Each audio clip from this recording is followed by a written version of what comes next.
बोलिए श्री गुरु महाराज बोलो साचे दरबार बोलो श्री स्वामी जी महाराज की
ना कोई मंजल पकड़ावादी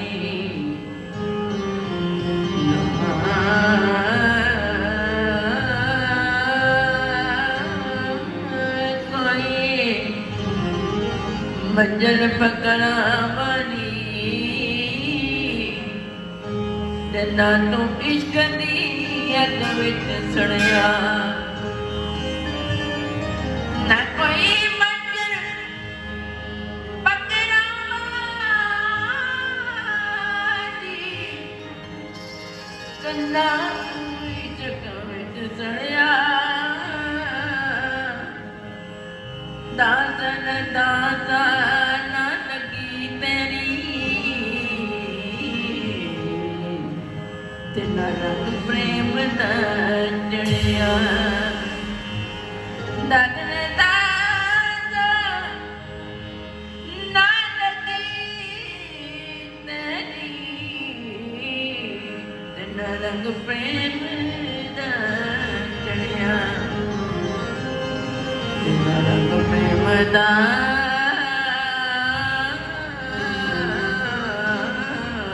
चढ़िया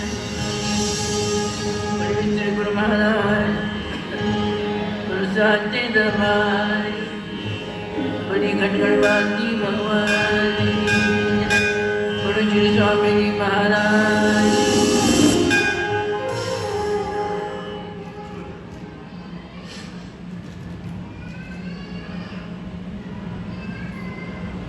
तो आज उन फकीरों की स्मृति के अंदर बैठे हैं जो अपने तन की मन की बाजी को लगा करके सदा सदा के लिए उस परम पिता परमात्मा के चरणों में लीन हो गए।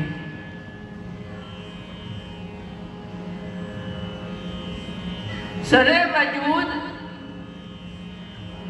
उस परमात्मा के चरणों के अंदर समर्पित हो जाना ये फकीरों का ही काम होता है। लेकिन फकीर कौन हुए, कैसे हुए? मनुष्य की जात में ही तो फकीर हुए। कि एक मनुष्य ने अपने जीवन को उस तरफ मोड़ा और उसको समझने की कोशिश की और जब समझ में आ गई बात तो फिर ऐसी सोबत हुई उस परवरदिगार के चरणों के अंदर, उनके आगोश के अंदर कि उनका नाम फकीरों के अंदर आ गया। इसका मनुष्य जाति का। तो आप सब मनुष्य हो, आप कोई और नहीं हो, आप सब मनुष्य हो।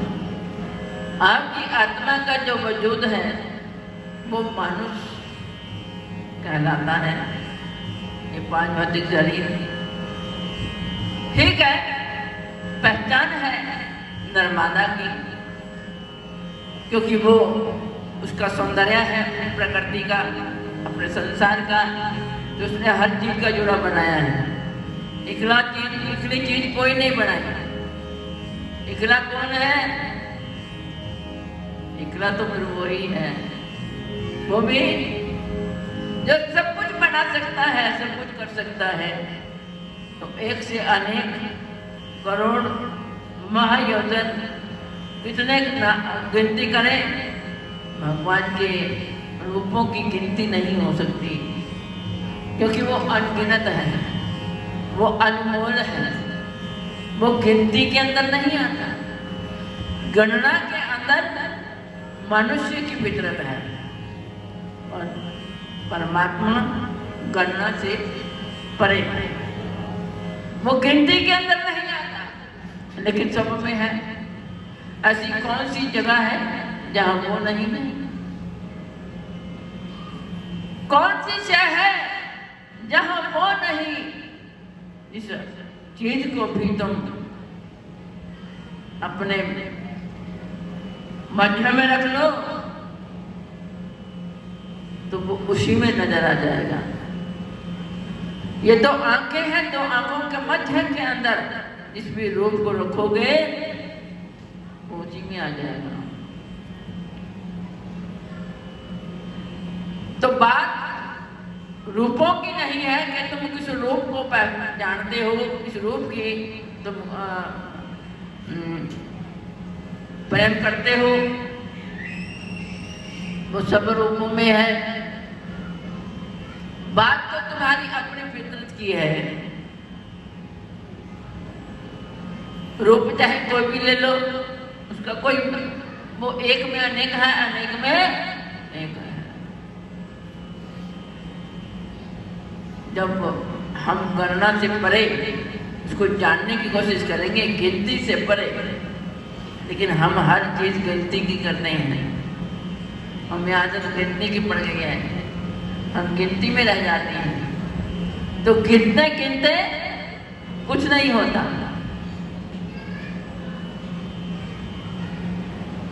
गिनने से कुछ नहीं होगा। जब तुम गिनने से परे हो जाओगे तभी तुम अपने प्रीतम को पा सकते हो, अपने प्रभु को जान सकते हो कि वो क्या है। जब तुम इस मुकाम पर पहुंचोगे फिर तुम्हारी जात मनुष्य के नहीं रह जाती, वो फकीरों की कतार में हो जाती है। फकीर जो हर समय उसकी मौज में रहते हैं। दिन है तो भी खुश है, रात है तो भी खुश है। ये रात दिन का चक्रव्यूह संसार के बीच में, लेकिन उसमें न रात का न दिन का कोई फेर फेर नहीं है। वो बैठे हैं कितने कंतराओं के अंदर, हिमालयों के अंदर ऐसे ऐसे योगी, ऐसे ऐसे तपस्वी बैठे हैं कि उनको पता ही नहीं सतयुग कब समाप्त हो गया और कब कलयुग आ गया। वो बैठे हैं, उनको ढूंढना, उनको मिलना कोई इतना आसान नहीं है। ये तो गुरु महाराज की कृपा है कि वो हम में मनुष्य बन करके आए और उन्होंने अपने शरणागत में दिया, शरणागत में लेकर के हमें अपने जीवन की पहचान करवाने के लिए पाठ पढ़ाया। लेकिन हम पाठ अगर जबान से ही पढ़ते रह जाएंगे तो जबान तो कभी कोई पता ही नहीं देती, जबान के अंदर तो कोई असर ही नहीं होता, क्योंकि उसका रुख संसार की तरफ है। जब रुख इसका उस तरफ हो जाएगा, किस तरफ? उस तरफ, उसमें जो तुम में रमाया हुआ उस, इसमें नहीं, ये संसार है, उस बुराई में है जो तुम में मौजूद है। जब तुम उसकी पहचान कर लोगे कि वो कहीं और नहीं हम में है, तो उस तरफ आपका रुझान जब बढ़ेगा तब तुम अपनी मंजिल में चलने में सक्षम हो पाओगे। तब तक सक्षम नहीं हो पाओगे। हम गिनतियां करते हैं भगवान के नाम का, मनकों के अंदर हम नाम जोड़ते हैं। ये तो सिर्फ एक मन को कंट्रोल करने के लिए जप होता है। तो अगर हम जप हाथ से करते हैं, मन के घुमाते हैं, तो मन तो तुम्हारा बीच में नहीं है, शरीर है, शरीर से तुम मन के घुमा रहे हो, मन तो कहीं और। कई माताएं जो एक पाठ करती है तो कोई इधर उधर बात हो जाती है पंजाबी में, हिंदी में, अपनी अपनी भाषाओं के अंदर सबकी बातचीत होती है। तो बात करते करते अगर बालक ने गलत काम कर दिया, वो कहता वे लड़ गया, ऐसे न कर, चल परा हो, मन पाठ कर लेते। तुम्हारा ध्यान कहाँ? वो इधर उधर देख रहे हो। बालक ने गलती की है, गलत काम किया तो उसको गले निकालते हैं और तुम तो पाठ कर रहे हो। मन तुम्हारा किधर है? मन को तो कंट्रोल करने के लिए ये जब किया जाता है, लेकिन मन तो कहीं और है।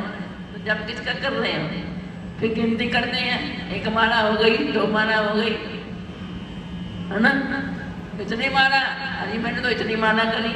अरे कितने मनकों में ध्यान जुड़ा, ये कभी सोचा? कितने मनकों के अंदर तुम्हारा मन जुड़ा, वो नहीं पता। माला घुमा घुमा करके हमने गिनती कर ली, इतनी गिनती कर ली, 1.25 लाख या कितनी लाख ये माला करते हैं, जप करते हैं। ये मन की कंट्रोलिंग पावर को बढ़ाने के लिए होता है। अगर मन से जप होगा तो वो तुम्हें कहाँ ले जाएगा, उस तरफ। अगर मन से जप नहीं होगा तो तुम इस तरफ ही रह जाओगे, बिखरे ही रह जाओगे। इसलिए जाप करना है तो अपने मन को जोड़ो, उसकी कंट्रोलिंग पावर बढ़ाओ, फिर देखना तुम्हारे जीवन का मूल्य, तुम्हारे समय का जो तुम्हें लाभ होता है, प्राप्त होगा, वो कैसा होगा और तुम्हारी क्या कीमत होगी। जो सियाने होते हैं, होशियार होते हैं, वो अपने बच्चों को सही शिक्षा देते हैं।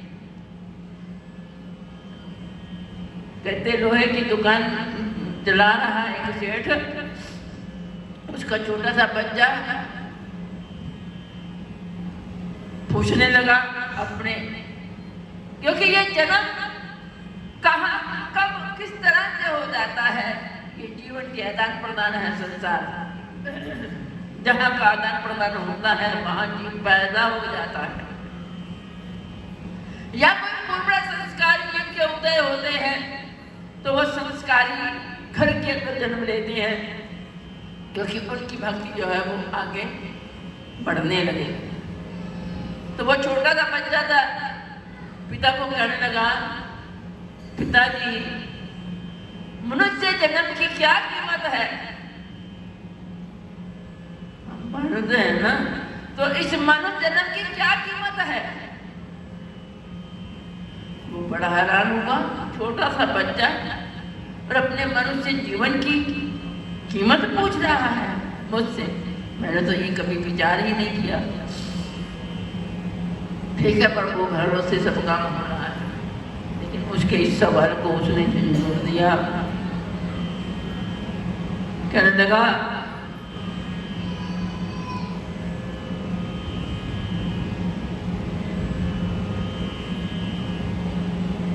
मनुष्य जन्म तो बढ़िया, बच्चे बड़ा अनमोल है। मनुष्य जन्म क्या है? बड़ा अनमोल है। जो तो मनुष्य जन्म मिलता है, इसकी तो कोई कीमत ही नहीं है।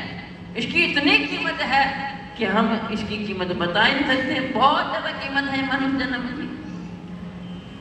कहते भाई इतनी मनुष्य जन्म की कीमत है। फिर सवाल करता है, अगर मनुष्य जन्म की इतनी कीमत है, ये अनमोल है, तो फिर ये मनुष्य कोई बहुत ज्यादा अमीर, कोई बहुत ज्यादा गरीब, कुछ मध्यम वर्ग, ये अलग अलग तरह से क्यों है? ये अलग तरह से क्यों दिखते हैं? तो मनुष्य कोई बहुत ज्यादा अमीर है, बहुत ज्यादा गरीब है, कुछ मध्यम है, बस आई चला रहा है। तो ये सब क्या है? वो भी तो मनुष्य है। तो ऐसा क्या है जब वो अनमोल है, उसकी कोई कीमत ही नहीं है, तो फिर ऐसा क्यों? अब इतना बड़ा चुप हो गया। अब मैं इसको कैसे समझाऊंगा? तो बच्चों को बच्चों की भाषा की तरह समझाना पड़ता है। चुप कर गया, सोचने लगा अब मैं इसकी बात का क्या जवाब दूं। कहने लगा, जा वो स्टोर में ना एक रोड पड़ी है, उसको उठा के ले आ।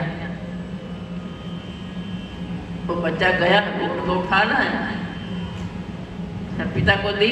पिता कहने लगा, अच्छा बच्चा ये बता, इस रोड की कितनी कीमत है? बच्चा देखता था, उसने अंदाजे से बता दिया कि इसकी 200 रुपया कीमत हो सकती है। कहने लगा, अच्छा तो अगर मैं इसको तोड़ करके पिघला करके कील बना दूं तो कितनी कीलें बन जाएगी, तो फिर क्या कितनी कीमत बढ़ेगी? तो वो अंदाजा लगाने लगा। तो फिर 1000 1500 कीमत हो सकती है। कहने लगे अगर मैं कीले ना बनाऊं, इसी रोड को पिघला करके मैं, वो घड़ियों के स्प्रिंग बहुत छोटे छोटे होते हैं, बहुत छोटे छोटे होते हैं, अगर मैं वो घड़ियों के स्प्रिंग बना दूं इसी रोड के, तो फिर कितनी कीमत होगी? तो वो सोचने लग गया अब कितनी कीमत बताऊं। कीले तो इतनी इतनी होती हैं, तो स्प्रिंग तो बिल्कुल छोटा सा होता है, कितने स्प्रिंग बन गए, तो कितनी कीमत हो सकती है? सोचने लग गया। तो उसको पता नहीं चला, बच्चा था ना, करने लगा फिर तो इसकी बहुत ज़्यादा कीमत हो जाएगी, इसकी गणना ही नहीं की जाती थी, तो इतनी कीमत बढ़ जाएगी, इतने स्प्रिंग बन जाएंगे, ढेरों स्प्रिंग बन गए तो कितनी कीमत बन जाएगी,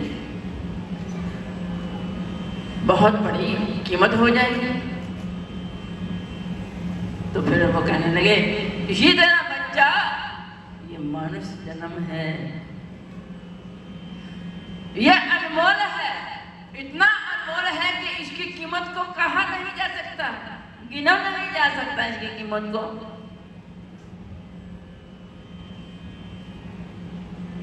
बात तो मनुष्य जन्म की नहीं है, बात है मनुष्य जन्म में रहकर उसके कर्म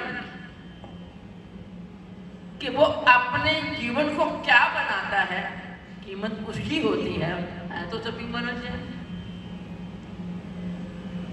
जो आगे बढ़ता रहेगा और आविष्कार करता रहेगा, मीन्स इतनी मेहनत करेगा कि वो एक जर्रे को वो हीरा बना सकता है, और हीरो की कीमत कितनी बड़ी बन जाएगी, जो उसमें ही लगा रहेगा तो कीमत कितनी बड़ी बन जाएगी। बात मनुष्य का की जन्म की नहीं है, मानो बात मनुष्य के कर्म की है कि वो अपने जीवन को क्या बनाता है। अगर कोई कर्म ही नहीं करेगा तो फिर वो कैसे रहेगा? जो कर्म करेगा वो कुछ पाएगा, जो बहुत ज्यादा कर्म करता है, जुटा रहता है, उसकी बात समझ में आ गई, ये अमीरी बहुत ज्यादा और गरीबी और मध्यमता ये कैसे, उसकी बात समझ में आ गई, ये बात इसी तरह।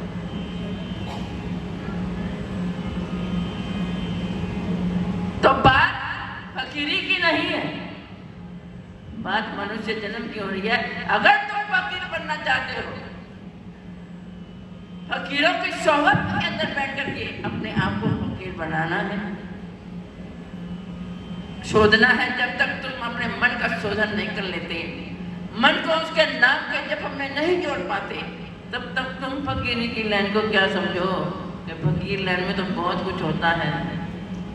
वो जप भी करते हैं, अपना शरीर भी उजड़ा देते हैं, देखे ना भगवान के यहाँ से कैसे कैसे होते हैं, तो जिनको खबर ही नहीं ना दिन की ना रात की।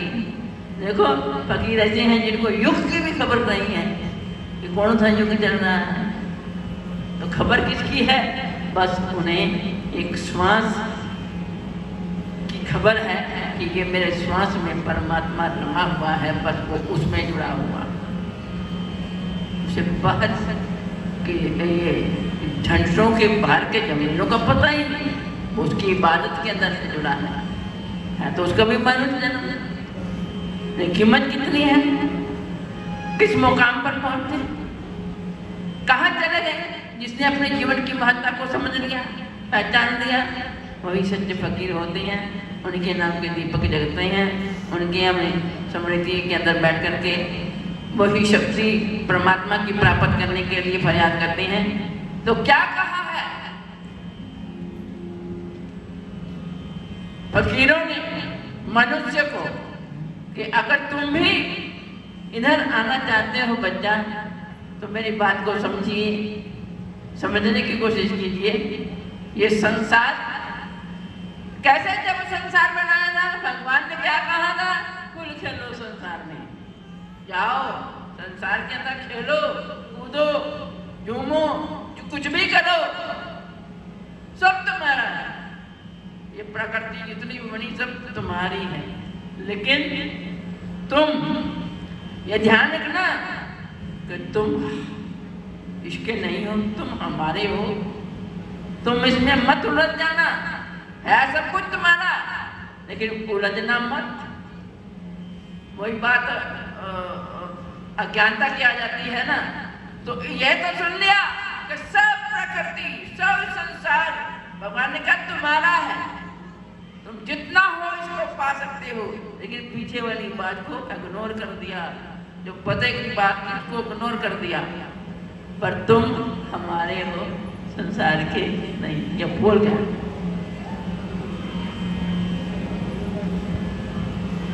लेकिन इस भूल की सुधार करने के लिए खुशकिस्मती से हमें गुरुदेव भगवान का सानिध्य मिलता है, उनकी करीबी मिलती है, उनकी आगोश मिलती है, उनकी शरणागत मिलती है। तो उसमें बैठ करके हम इस भूल को समझ सकते हैं। जो समझने की कोशिश करें तो समझ सकते हैं, नहीं तो सुना अनसुना एक ही बराबर, सुना ना सुना एक बराबर हो जाता। तो अगर आपको ये शुभ समय प्राप्त होता है, बहाना कोई भी बने, चाहे हम उनकी खुशी में बैठते हैं, चाहे हम उनके निर्वाण दिवस की स्मृतियों को इकट्ठा करके याद करते हैं, या सामने रहते हुए वजूद की पहचान करते हैं, वो स्मृतियां ही हैं। कि रूबरू कैसे थे, रूबरू थे तो बड़ी खुशी थी, अब सूक्ष्म हुए तो स्मृतियां हो गई। तो बात तो जुड़ने की है, तो हमेशा हाजिर नाजर होते हैं। तो बात तो वृत्ति को जोड़ने की है। जिसने अपने वृत्ति को जोड़ लिया, अपने सुरति को जोड़ लिया, इसका जीवन सफल हो गया। इसलिए महापुरुष इस जीव को अपनी मंजिल की तरफ चलने के लिए क्या कहते हैं, आइए आप भी अपनी जुबान के साथ मेरे साथ कहेंगे। महाराज की जय। ओ छठ खैरा, ओ छठ चलिए खेड़ा दुनिया दा, छठ चलिए खेड़ा दुनिया दा, ओ छठ चलिए खेड़ा दुनिया दा, छठ चलिए खेड़ा दुनिया दा, छठ चलिए खेड़ा दुनिया दा। लिखौन फकीरों ने पालिए छठ चलिए खेड़ा दुनिया दा, ओ छठ चलिए खेड़ा दुनिया दा, ओ छठ चलिए खेड़ा दुनिया दा। एक सूचना सुनिए, गाड़ी खड़ी है 9135, जिसकी वजह से रास्ता रुका हुआ है। जिस किसी की वो गाड़ी है कृपया वहां से हटा लें। 9135 गाड़ी है किसी की, वो कृपया रास्ते से गाड़ी हटाएं। धन्यवाद। गुरु पूजा। ओ छठ चलिए खेड़ा दुनिया दा, ओ छठ चलिए खेड़ा दुनिया दा। लिखौन फकीरों ने पालिए खेड़ा दुनिया दा, ओ छठ चलिए खेड़ा दुनिया दा। एक सूचना और है आप सबके लिए बड़ी इम्पोर्टेंट, कि 13 तारीख को गुरु पूजा का त्यौहार है, और इस मत में गुरु ही हमारा गुरु ब्रह्मा है, विष्णु है, महेश है, और हम गुरु की पूजा सर्व धर्म छोड़ के करते हैं। तो इस त्योहार को बड़े ही उत्साह और प्रेम से मनाने के लिए कुरुक्षेत्र आश्रम में 13 तारीख को अवश्य पहुंचे, दिन बुधवार, और एक साल में एक बार दर्शन कहते हैं कि जरूर करने चाहिए। वैसे तो रोज करने चाहिए, नहीं तो साल में जरूर करने चाहिए। तो आप सभी इस गुरु पूजा के अवसर पर अवश्य पहुंचे। धन्यवाद।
दवाई पी लइए पर जान ना पी बबीरों से ओ पर जान दारू पीरों से पर जान ना पी बबीरों से हर दुख दी दवाई पी लइए पर जान ना पी बबीरों से ओ पर जान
महाराज की जय, बोले परम हंस दयाल जी महाराज